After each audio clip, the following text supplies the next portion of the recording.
अपने दरबार में स्त्रियों और हिजड़ों को नचाने वाला मर्यादा पुरुषोत्तम कैसे हो सकता है? आज जो समाज श्री राम को मर्यादा पुरुषोत्तम कहता है ना, वो तो कह सकते हो एक नंबर के अय्याश थे। अपने दरबार में स्त्रियों को नचवाते थे, उनको दारू पिलाते थे, हिजड़ों को नचवाते थे, उनको दारू पिलाते थे। और यही नहीं, जैसे इंद्र अपनी पत्नी सची को दारू पिलाता है ना, वैसे ही रामचंद्र जी अपने हाथों से सीता जी को मेरे का मधु यानी कि वो नशीली शराब मदिरा पिलाया करते थे। तो ये कैसा मर्यादा पुरुषोत्तम है?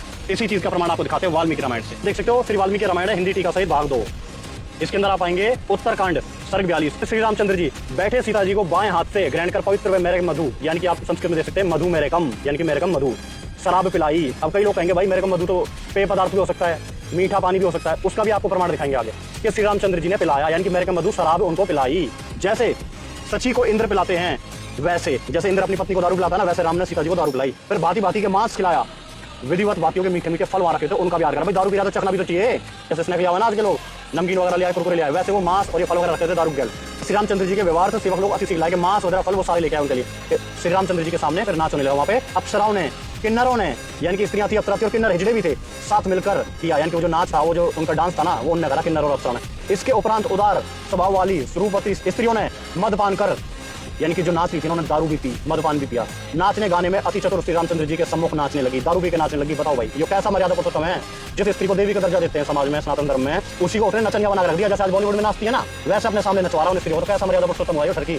मन को आराम देने वाली स्त्रियों को श्री रामचंद्र जी ने, जो कि रमण करने वालों में श्रेष्ठ और धर्मात्मा थे, बता ये धर्मात्मा बता रखा है, जो उनको नचा रहा, दारू पिला रहा है। और क्या इज्जत रह गई आज की डेट में? किसी की बहन बेटी नाच ले तो कौन सुनेगा? नचनिया का कोई है? इज्जत है नहीं है ना? तो वो हाल कर दिया उसने उन बहन बेटियों का, और इसको लोग धर्मात्मा करें।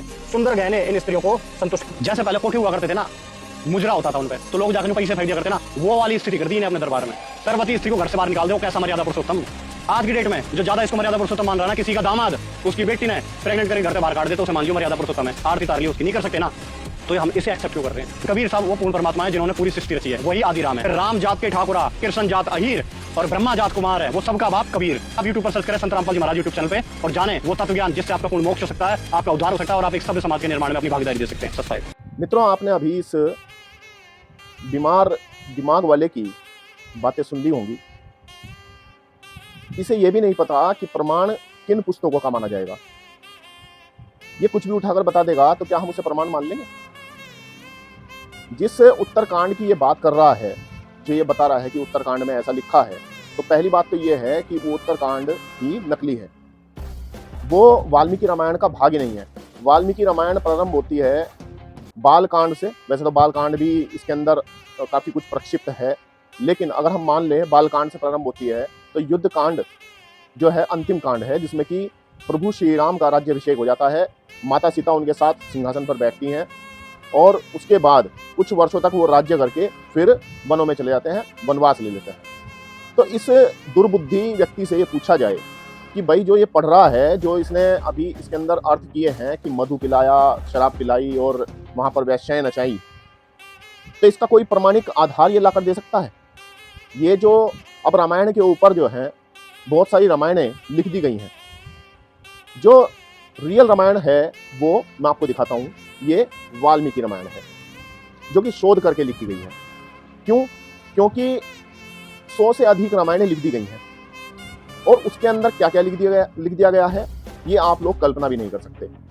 तो ऐसे जो ग्रंथ हैं जो कि वाल्मीकि के नाम पर लिख दिए गए, तो क्या हम उन्हें सत्य मान लेंगे? इसकी किसी भी बात का, या जो इसने जिस वाल्मीकि रामायण का इसने यहाँ पर प्रमाण दिया है उत्तरकांड, तो उसमें इसके पास कोई शोध है? मैं बताता हूँ कारण क्या है। कारण ये है कि ये एक दुर्बुद्धि पागल व्यक्ति, जो कि खुद को भगवान का अवतार बताता है, रामपाल दास, जिसे कि जेल भी हुई और जेल में रहते हुए भी उसने अपना प्रपंच चलाया। और वो प्रपंची व्यक्ति है, उसे ये भी नहीं पता कि कबीर का क्या मतलब होता है और कबीर का क्या मतलब होता है। वो कवि को भी कबीर ही बताता है। उसने ऐसा ऐसा वेदों के अंदर दिया भी, मैंने पहले भी एक वीडियो बनाई थी उसके ऊपर। तो ये उसी के चेले हैं, क्योंकि ये व्यक्ति जो वीडियो बना रहा है, ये मुझे नहीं लगता कि ये कुछ पढ़ा लिखा है। ये कोई पढ़ा लिखा नहीं है। बस केवल क्या है कि ये रामपाल दास के पास रहता है और रामपाल दास की सेवा करता है उस भगवान की, जो कि इनका भगवान है, जो इन्हें उतारेगा। और बाकी इनके दिमाग में जो है कुछ नहीं है। ये खुद शराब आदि का सेवन करते होंगे, इसलिए उन्होंने इस प्रकार का जो है लांछन लगाया।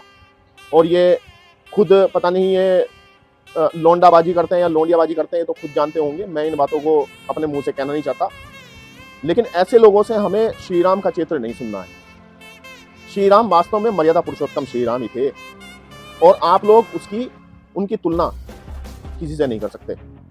और वाकई में ही वो ऐसा चरित्र था जिसके अनुसार आप जीवन में कभी नहीं बन सकते। तो आप पहले अपने दिमाग का इलाज कराएं। मैं अगर आप कहें तो मैं आपका अपॉइंटमेंट फिक्स करा सकता हूं।